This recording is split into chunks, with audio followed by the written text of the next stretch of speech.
ఎన్నో నరాశల గురించి, ఎన్నో ప్రమాదాల గురించి, ఎన్నో రోగాల గురించి, ఎన్నో వ్యాధుల గురించి, తర్వాత ఎన్నో రాజ్యాల గురించి, రాజుల గురించి మనము వింటా ఉంటున్నాం. ఎక్కడ చూసినా నెమ్మది లేని పరిస్థితి, కలవరంతో కూడిన పరిస్థితి. వీటన్నిటిని మనము ఉదయం లేచిన వెంటనే వింటూ ఉంటాం. అయితే దేవుడు నేను పొందుకొని నేను స్వీకరించి నేను అంగీకరించినప్పుడు పరిపూర్ణ కావాలని సెలవిచ్చాను. అందుకొరకై ఈ లోకానికి మీరే మానవ స్వరూపంలో దిగి వచ్చింది. మాకు బదులుగా కలవలసిలో మరణించి సమాధి చేయబడి తిరిగి వేసినారు.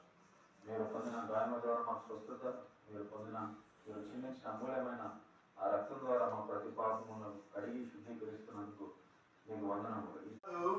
తన యొక్క ఆవేశము తనకుదమో ఏమి ధరించుకుందామో అని ఎప్పుడు కూడా మానవుడు చింతిస్తూ ఉంటాడు. మానవుడు